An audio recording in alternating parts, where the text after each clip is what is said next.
Hello and good evening. Welcome to this edition of News for You. My name is Edgar Matthew Karohanga. Now, we have a lot of information going on in the country and across the globe. But first, the headlines. Museveni meets the Gen Zs. EC receives new machines. And today, the world commemorates World AIDS Day. And lastly, a campaign trail update on what is happening in different political parties. President Yoweri Museveni has urged Ugandan Gen Z youth to take charge of the country's economic transformation, saying wealth can only be created through four key sectors: commercial agriculture, manufacturing, services, and ICT. Speaking on the Unstoppable UG podcast, Museveni challenged young people to wake up and move from consumption to production. He emphasized the 4-acre model for small farmers and encouraged value addition, warning that exporting raw materials from Africa donates jobs and wealth to other countries. Using cotton as an example, he noted that a kilo sold at $1 can generate $15 when processed into garments locally. Museveni defended import taxes on consumer goods as a way to protect local industries and dismissed claims that foreign investors receive unfair tax holidays. He says Uganda is uniquely advantaged with land, minerals, talent, and innovation capacity, and Gen Zs can succeed in any of the four wealth-creating sectors. Now, the Electoral Commission has received a second batch of 49,000 biometric machines at Entebbe International Airport, completing the number needed for the 2026 general elections. The machines, worth $50 million, around 181 billion shillings, were offloaded and taken to the Electoral Commission warehouses for source storage. So opposition politicians witnessed the handover, during which EC Chairman Justice Simon Byabakama assured the public of a free and fair election. The EC plans to display the machines at every polling station using fingerprint and facial recognition to verify voters before they receive their ballots. The Commission will now commence the process of training staff and testing the machines before Election Day. However, political party representatives are now demanding that suppliers be held responsible if the gadgets experience malfunction. As Uganda commemorates International World AIDS Day, we reflect on over 40 years since the first HIV case, a journey marked by major progress and ongoing challenges. In the 1980s, HIV brought fear, high death rates, and heavy stigma.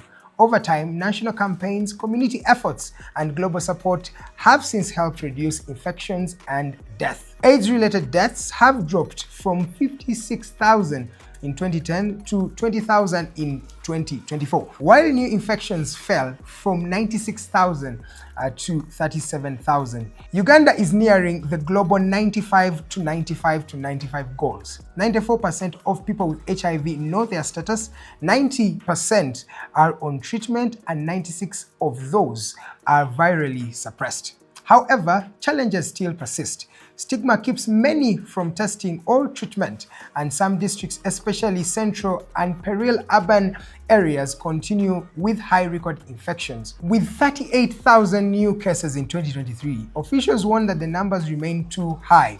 Uganda's next step depends not just on medical progress, but on changing public awareness and attitudes. Let's remember to break the stigma and do regular tests. Knowing your HIV status is very, very important. Now let's get to the campaign trails that are happening here in Uganda, and I'll start with the Alliance for National Transformation candidate, General Gregory Mugisha Muntu, who criticized the rising corruption, especially the buying of government jobs, calling it lies in a growing symptom the economy of to a ensure broken improved governance. pay for civil. He promised better civil servant pay to curb the vice if elected. In Bunyoro, the Common Man's Party candidates Mubarak Munyagwa urged voters to reject the NRM, accusing it of failing to improve healthcare, education, and livelihoods.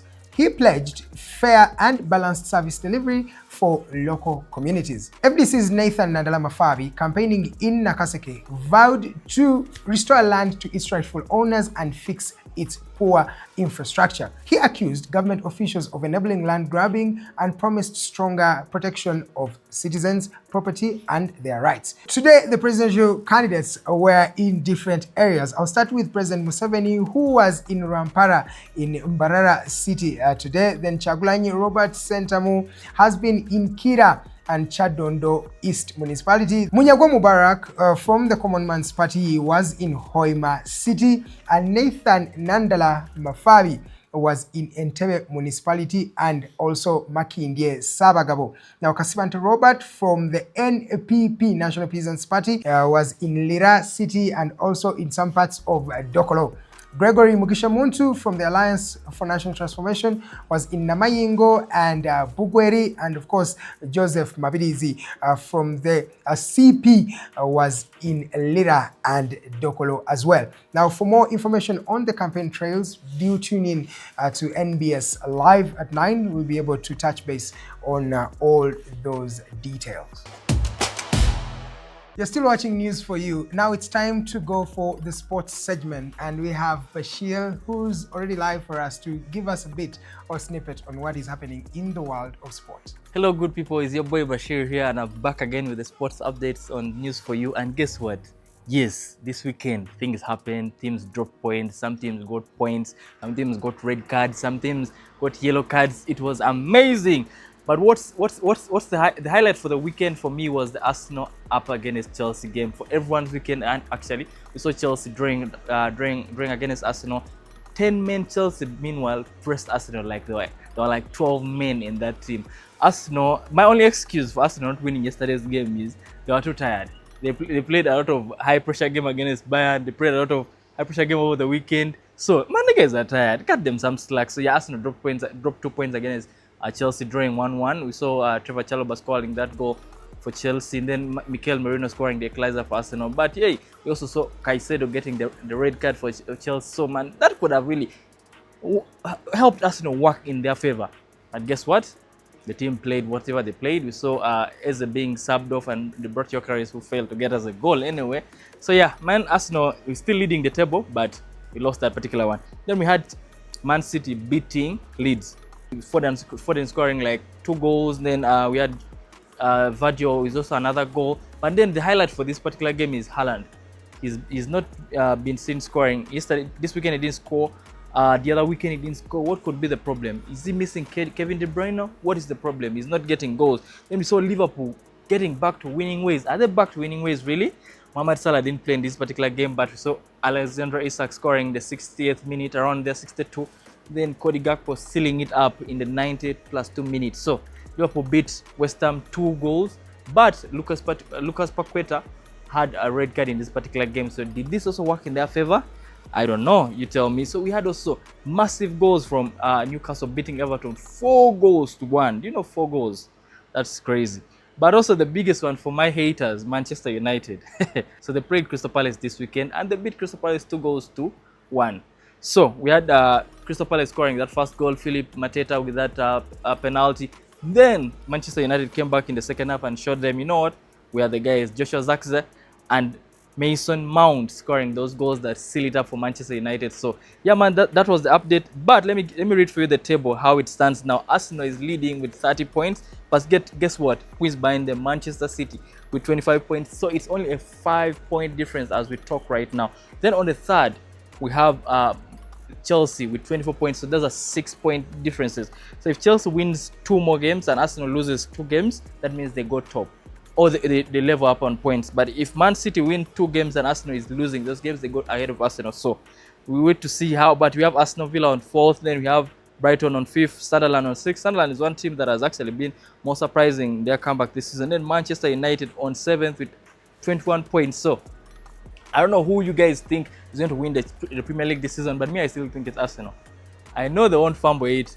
So yeah, guys, that's the sport update for you. But before I go, I want you all to know that this Saturday, the Uganda Cup Finals is happening. The Rugby Uganda Cup Finals is happening. We have Heathens up against Pirates. So we have finalists. Pirates beat Cobs in the semi-finals this Saturday at Kings Park Arena. Then Buffaloes lost to Heathens on the other side at King Chadondo Rugby Ground. So they'll be playing the finals this Saturday. So you guys, you can look out for that on NBS Sport as well. Bye. Thank you so much for tuning in to News for You. From the time we started up to now, it's always a pleasure having you watching us. Please send us your feedback through our different social media platforms. My name is Edgar Matthew Karuhanga. Good evening, Uganda.